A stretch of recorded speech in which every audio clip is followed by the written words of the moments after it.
Assalamualaikum warahmatullahi wabarakatuh. Di sini kami akan menjelaskan tentang tawakal dan mahabbah. Tawakal. Tawakal berasal dari bahasa Arab, yaitu wakila, yang berarti mempercayakan.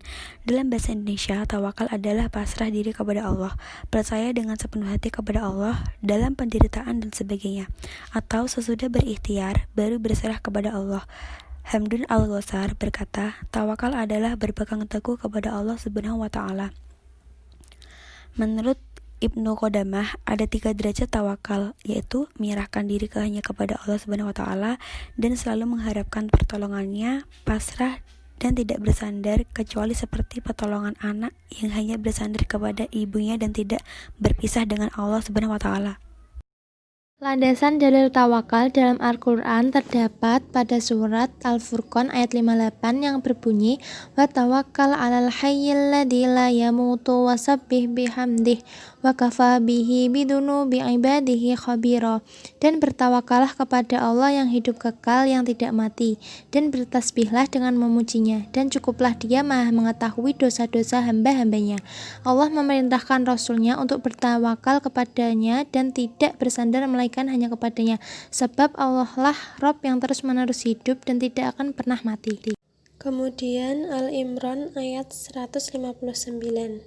Fa'idza azamta fatawakkal 'alallah innallaha yuhibbul mutawakkilin. Kemudian apabila kamu telah membulatkan tekad, maka bertawakallah kepada Allah, sesungguhnya Allah menyukai orang-orang yang bertawakal kepadanya.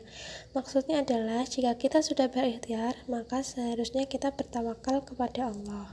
Hasan dalil tawakal dalam hadis. Hadis riwayat Tirmidzi hasan sahih. Seandainya kalian sungguh-sungguh bertawakal kepada Allah, sungguh Allah akan memberi kalian rezeki sebagaimana Allah memberi rezeki kepada seekor burung yang pergi dalam keadaan lapar dan kembali dalam keadaan kenyang.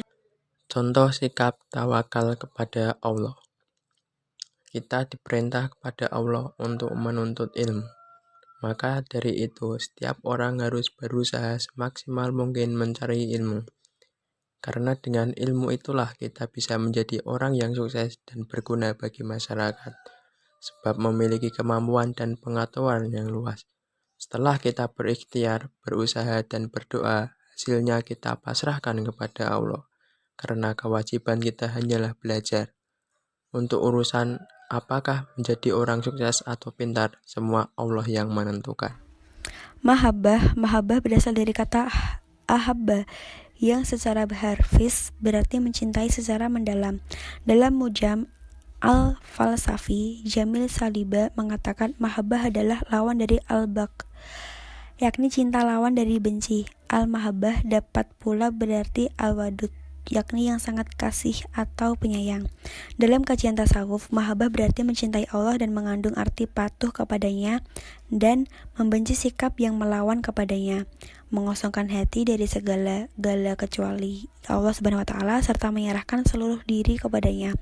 Kata mahabbah digunakan untuk menunjukkan pada suatu aliran dalam tasawuf yang artinya kecintaan yang mendalam secara ruhaniyah pada Tuhan. Landasan dalil mahabbah terdapat pada Al-Quran surat Al-Ma'idah ayat 54 yang memiliki kandungan mencintai Allah dan Rasulnya itu wajib bagi umat muslim.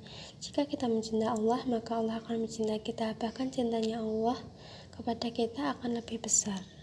Landasan dalil mahabbah dalam hadis riwayat Bukhari Muslim.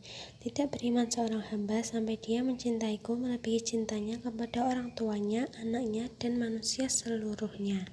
Contoh sikap mahabbah ilallah. Salah satu bentuk dari mahabbah kepada Allah adalah dengan mengikuti ajaran-ajaran Rasulullah. Seperti contoh, Rasulullah mengajarkan kepada umatnya untuk saling bersilaturahim.